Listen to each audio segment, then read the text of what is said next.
Hey everyone, let's make this coquette style heart cake polymer clay keychain.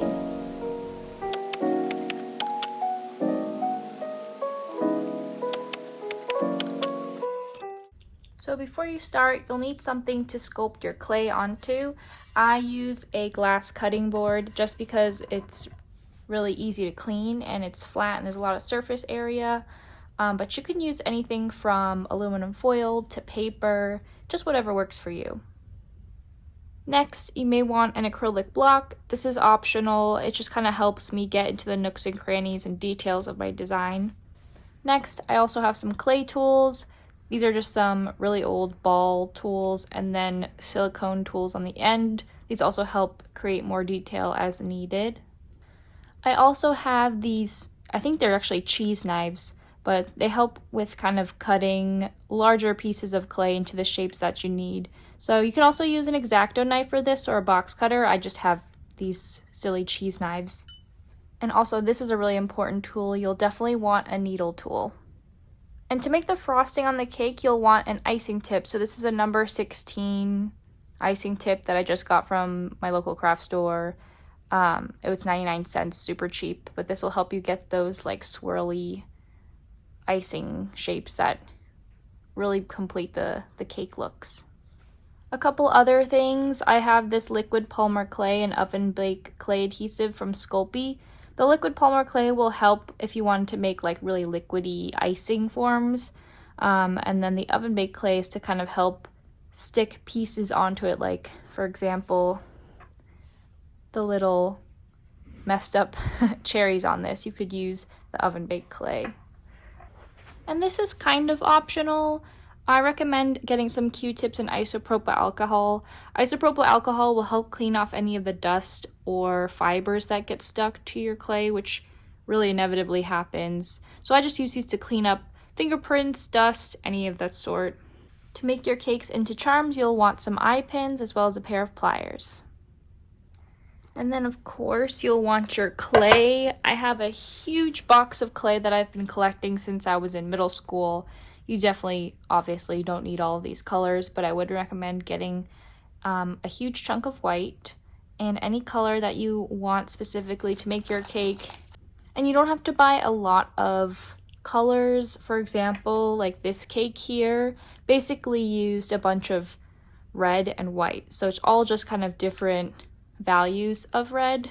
So you can get red and white and try that out first, and you should get a similar result to this cake here. So I'm going to be using about 3 different colors today. This is a huge block of Vimo white clay that I just got. I also have some Sculpting clay. This souffle is new to me, and my local craft store was running out of clay, so I do not know specifically like the texture on this, but I kind of have this magenta color and then a red one. So I'm going to be making a slight variation of this cake that I was showing earlier.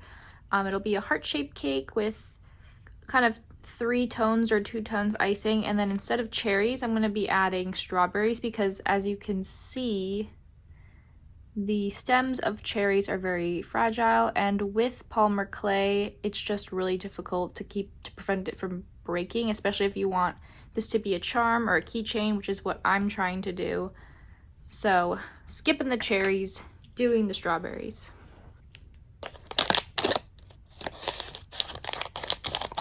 And this is also oven baked clay. It's not air dry clay, so you will need an oven to make sure that these fully harden, and you also don't have to worry about these drying out because it is oven cured.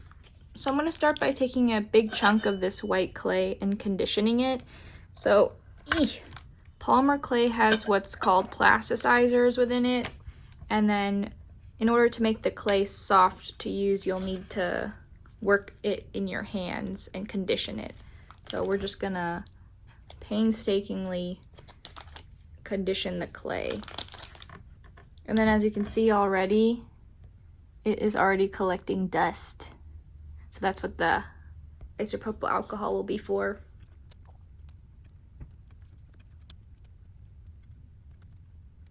Alright, as you can see, after conditioning it for a couple minutes, it's gotten a lot softer and easier to work with, which is what we want. and it's still a little bit like firm enough to obviously hold its shape. So I will be conditioning the other colors too, just to get them ready to be mixed. If you want, you can purchase like clay softener or even like one of those clay pasta machines to help with conditioning. I just prefer using my hands. It's therapeutic. My 2 colors of clay are now conditioned. I don't really need to condition this one right now since I'm kind of just going to be using them as the strawberries and maybe some pink accents. So we're going to be modeling after this cake design. As you can see, it's heart-shaped, and the base of the cake, so kind of the cake itself without the icing, is this really light pink. And then the darker colors are on the icing. So what we're going to do to mold the cake shape is take our big block of white, and I think this is about the amount I want. You want kind of more than you think, so I'm trying to think of what this is equivalent to. Maybe the size of like a large cherry or a little bit smaller than a golf ball. And then I'm going to add just a tiny bit of this purple.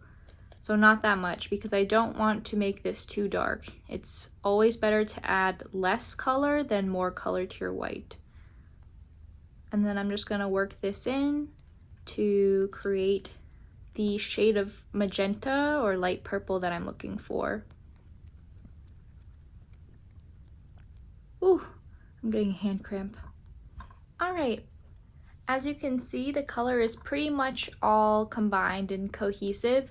So we're gonna start now by molding this into a cylinder or a circle, kind of like this. So what I like to do is first roll it into a ball. And I kind of do that by rolling it in the like center of my hand, between my 2 hands. It kind of turns it into this like egg dreidel shape, but then you can just kind of pinch it to make it more circular.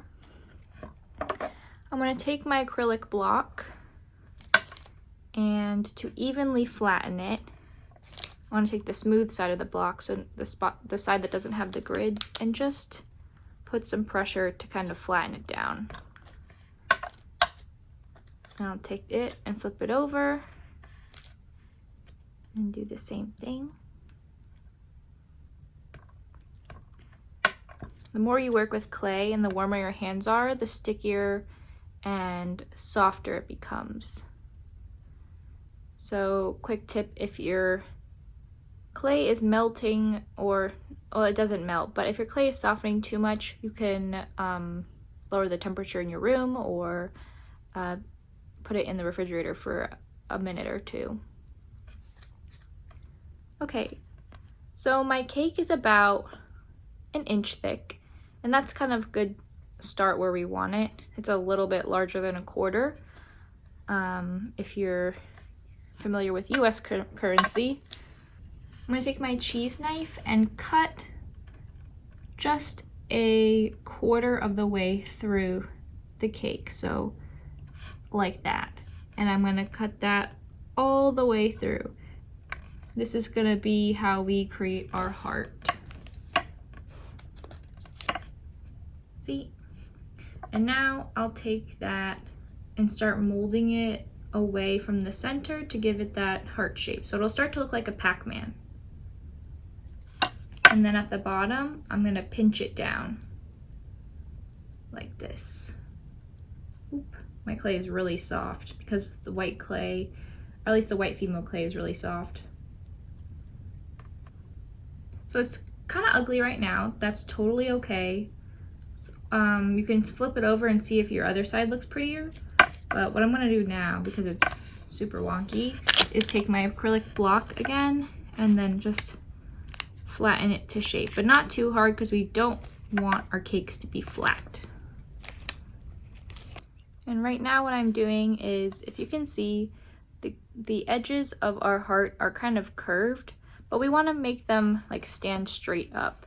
So I'm just gonna press the wall in as well as flattening the top out, and that will let us get more of like a straight edge on the cake, which is what we want. An easier way to do this is if you have a heart mold to just cut it out with a heart, but I do not have that, and I don't know if you guys do as well. So I also couldn't find it in the craft store, surprisingly.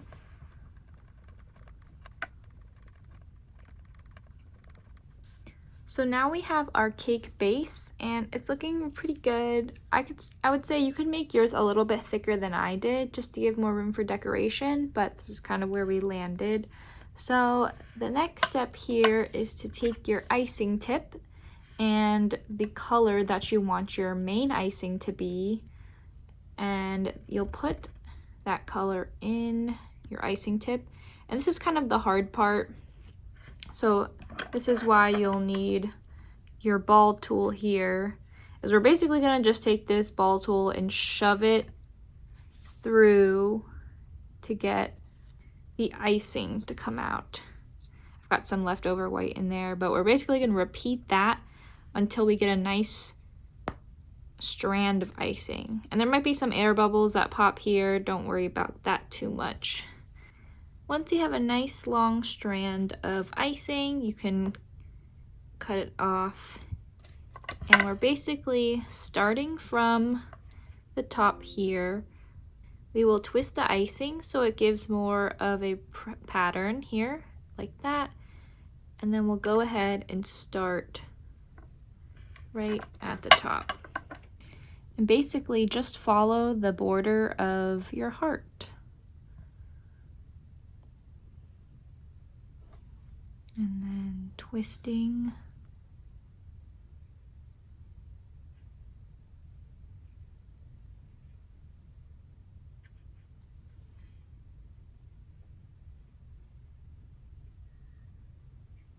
And once you've made it all the way around, you can take your little X-Acto knife or cheese cutter and then just cut off the rest of the excess icing.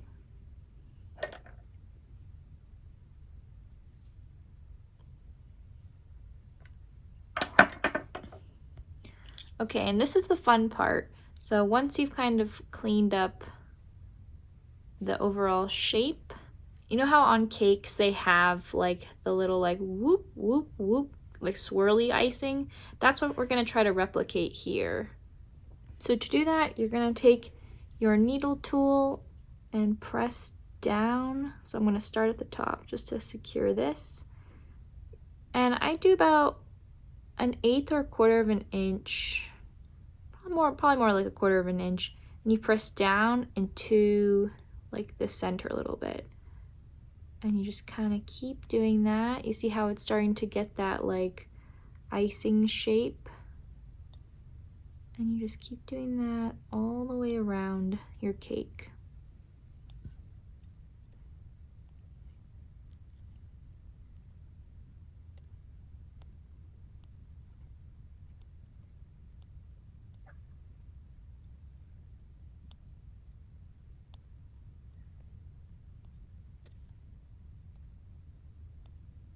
Okay, we've made it all the way around.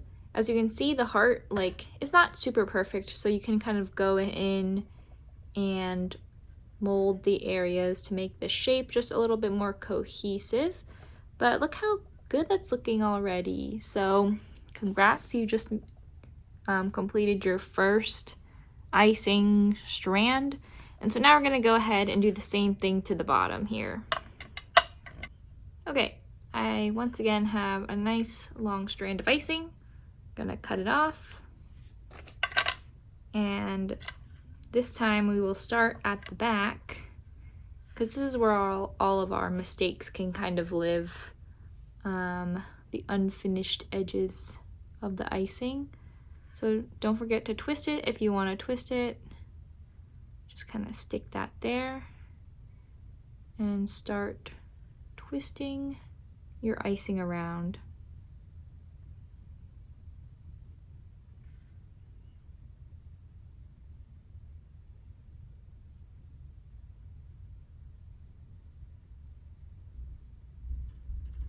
Okay, once again, use your knife to slice the excess off and your pointer tool to tuck it in and start adding the details.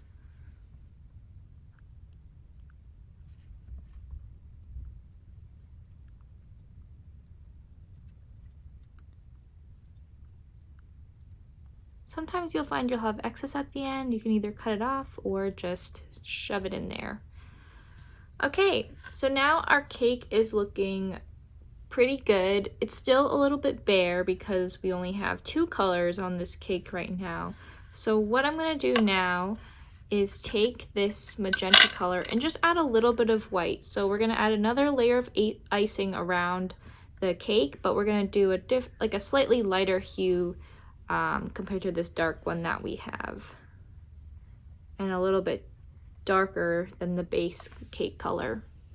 You'll find that you have a bunch of clay left over in your icing tip.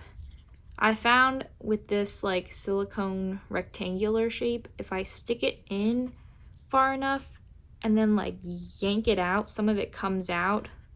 I don't know if it'll work. I don't think it's working, but you'll just want to try to press the rest through, dig it out, and even when you have cleared most of it out, you'll see that there's still a little bit of residue left. So what you can do is take your isopropyl alcohol and your Q-tip, isopropyl alcohol on the Q-tip, and just kind of clean it up in there. So it'll basically dissolve some of the clay so that you can have a clean surface to work on. I think I could just scrape these bits at the top out and then use the dry end to kind of dry it up. And then there you'll find it is a lot cleaner and ready to use for your next batch of icing. So I'm gonna take this leftover piece of clay and grab a little bit of white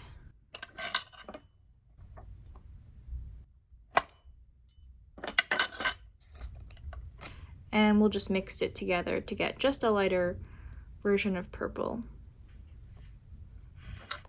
And then as you're doing that, you can compare it to the purple that you already have. I can see I definitely didn't add enough white, so we're gonna just add a little bit more white.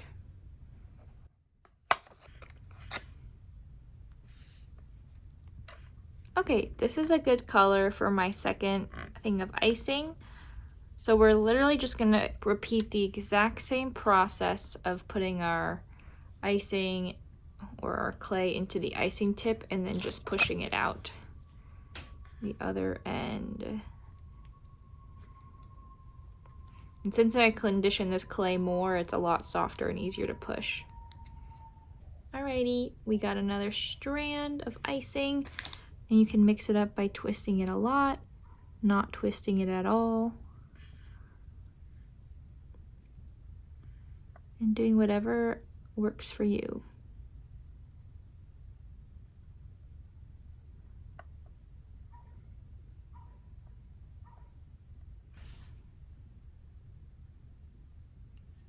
And I'm just kind of cleaning up the shape here. As you can see, my heart on the right side's a little pointier than the heart on the left. So now is a good time to fix it. You can also fix it after. Clay is very forgiving. And then what I like to do for the second layer of icing is make even smaller little divots. And actually, it's better to start from your pointer tool on the inside. Otherwise, you'll get this weird situation here where it kind of folds up on top of the previous icing. So I like to go at it the opposite way, if that makes sense.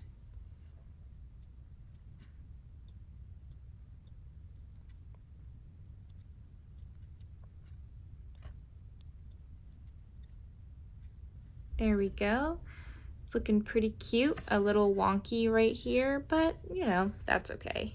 Now I'm gonna do the same thing on the bottom row right here. So if you come across a situation like I have where I've run out of my newly mixed color, it's basically used up in there, but I definitely don't have enough to make it go all the way around at the bottom.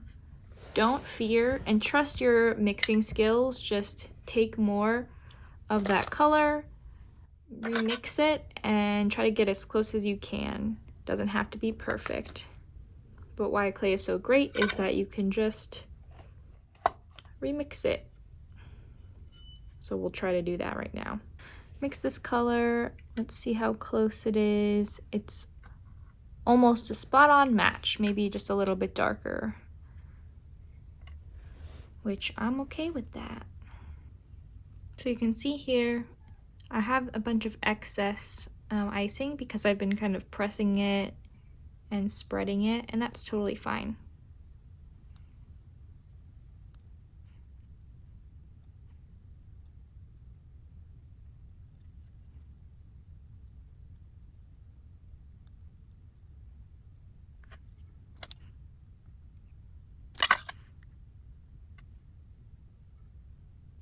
All right, we have our second layer of icing down. I really realized how flat my cake is. Usually I like to make them a little bit fatter, as you can see in this one.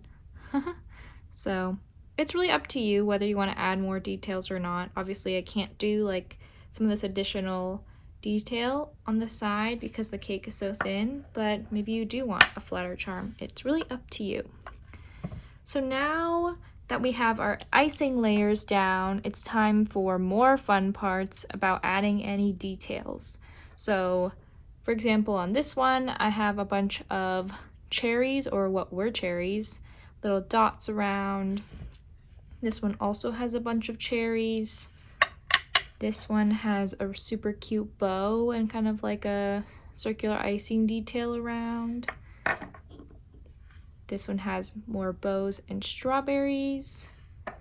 And then this one has hearts and strawberries. So it's really up to you at this stage what you want to add to your cake and how you want to customize it to yourself.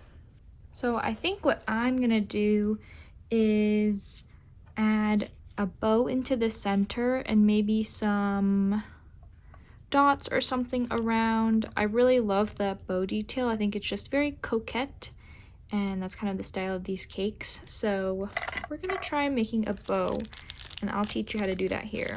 Take the bow color of your choice. I'm choosing this dark red because I think it fits very well with the magenta purple color. And you don't want to actually condition, well, you want to condition this, but don't let it get too warm or too soft if you can help it, because we're going to make a really thin piece. So roll this up into a ball, and then you want to snake it into like a really, really, really long piece, a long strand. So basically you're just going to roll it, applying gentle pressure, and follow along the edge of your little ball. And so just applying gentle, even pressure to get this little coil slash snake. And a fun tip that I like to do, or trick, is if you see it like this is pointing at the end, you can just fold it in back on itself and kind of roll that, and it'll be a nice rounded end again. So this is about good. You'll lay it down onto your glass sheet, and you'll actually basically want to take your acrylic block on the flat side, or anything that is a flat edge. It doesn't have to be this block. And you want to press this down so you flatten your little snake. And once you do that, take your little knife, and we're just going to cut a thin strip from your flattened piece. And sometimes if you leave it thick enough, you can get two pieces. So for example, this will be my second piece. I'm just cleaning it up off the top. There. And then this is the part where if your clay is too warm, it gets really difficult to pull off the glass table and it'll stretch.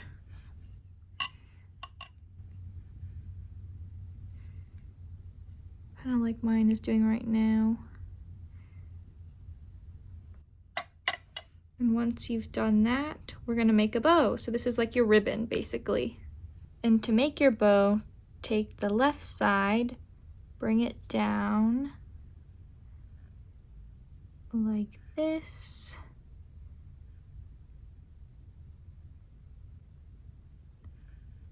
And you can use your needle tool to adjust and perfect it. And then you'll do the same thing on the other side. So sorry if you couldn't see that before, I'll just poke the end so my hands aren't in the way. You'll take this and you'll wrap it over the top, just like that.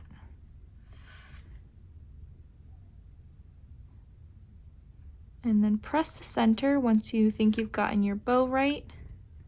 You can clean up the edges like how they kind of are in ribbons using your X-Acto knife. And then save this little bit here because we're actually going to use it right now as the center of the bow. And so you're just going to line it up on the center. Don't worry if the ends are ugly because you will just be tucking them in.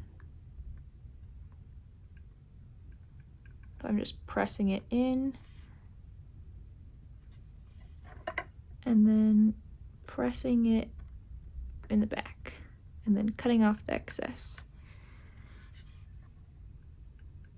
Cleaning it up. And there you have your bow. So cute, right? And so take your needle tool, this will help kind of release it. I'm sad I squished the cake details. You can also use your needle tool to try to bring some of that detail back. We're gonna try to grab this bow without damaging it. And you kind of, if you want to figure out placement, you can play around with it. I think I'm gonna just do it right in the center here. But before I do that, I'm actually gonna use my oven bake clay adhesive. And I'm gonna put just a little dot right there so that it makes sure that the bow stays where I want it to stay. Let's grab our bow. Ah.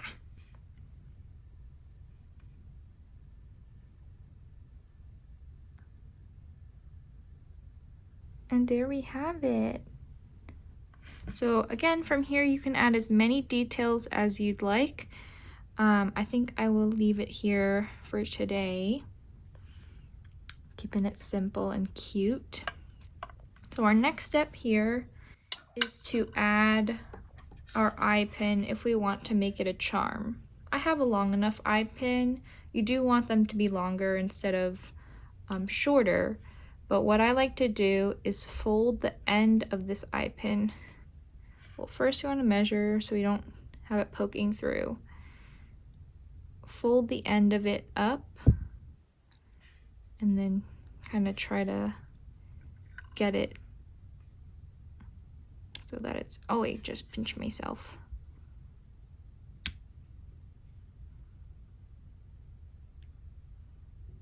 Just like that. And then you can flatten it, make sure it's straight enough as you need. So this is kind of what you want. This will help prevent the eye pin from falling out when it's hanging onto stuff. So this like metal piece that we just folded will kind of add as an extra layer of protection. And so from here, you can stick this anywhere you want. You can stick this down. I'm gonna actually stick it in the corner, right up here, because I want mine to kind of dangle at like a diagonal angle. So basically you'll just put it in. I think generally you want the eye pin facing this way, but we're gonna actually put it in facing this way. And this is because at the end, once we put the eye pin all the way through,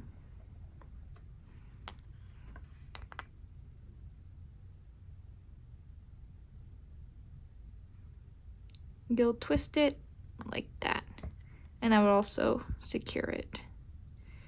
And the last thing that you can do to secure it even further is again add some of that oven bake clay adhesive.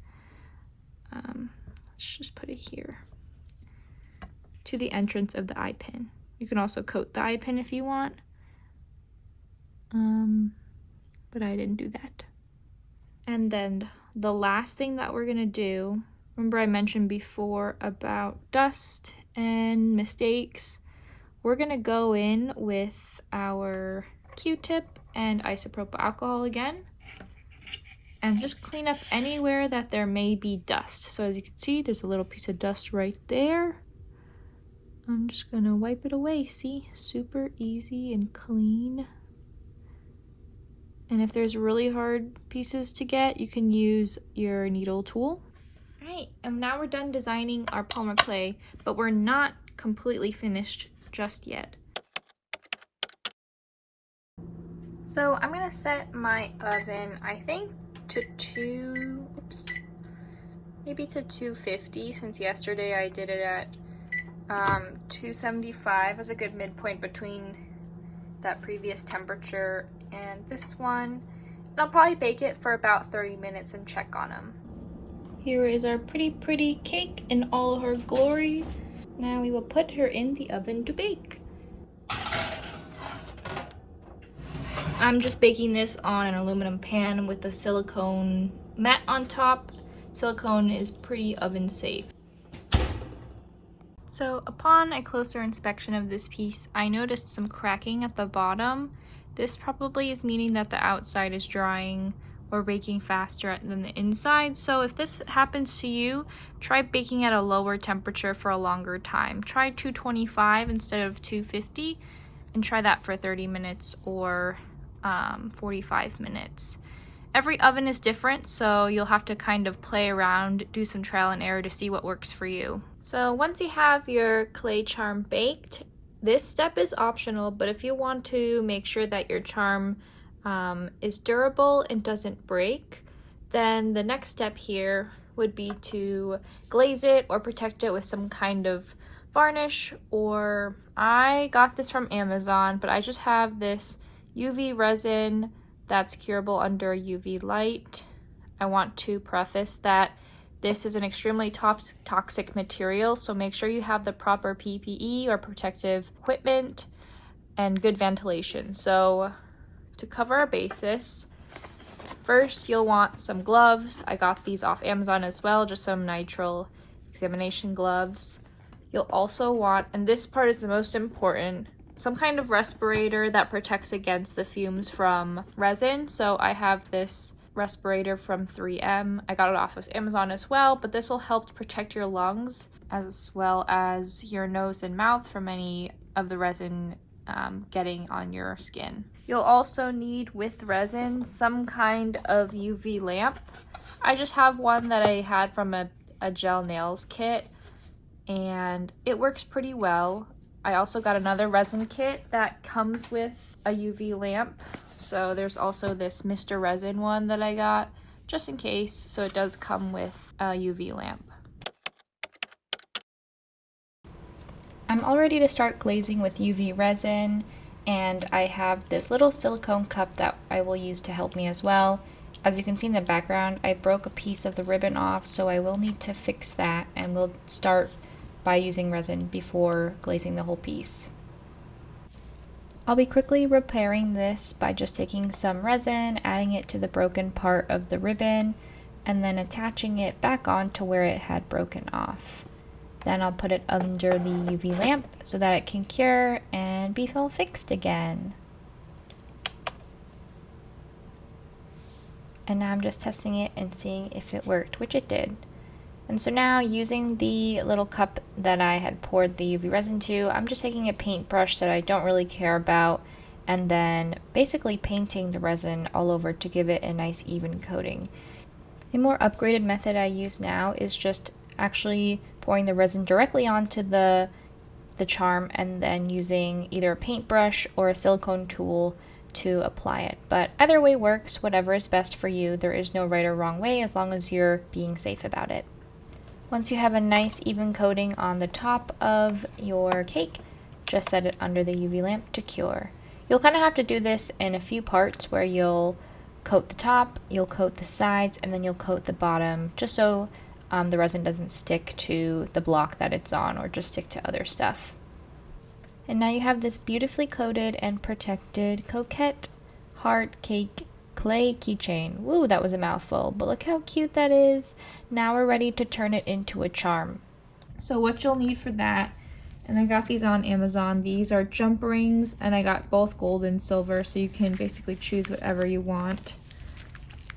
And then I also got these heart keychains from Amazon because they're super cute and they kind of fit the heart themed cake that I've made. So all you'll need is some kind of tool to help with the charms. So I'm just going to take the third largest jump ring.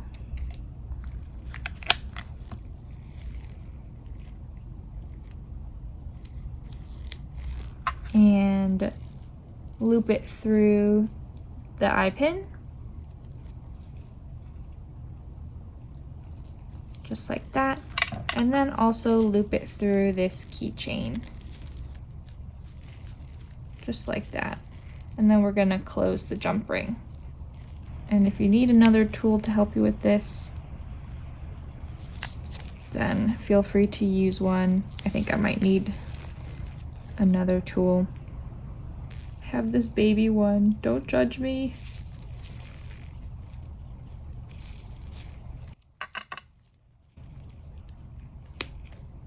And then just like that, it's closed. And there you have a cute cake charm for your bag or your purse or for whatever you would like. That's super cute. Oh my gosh.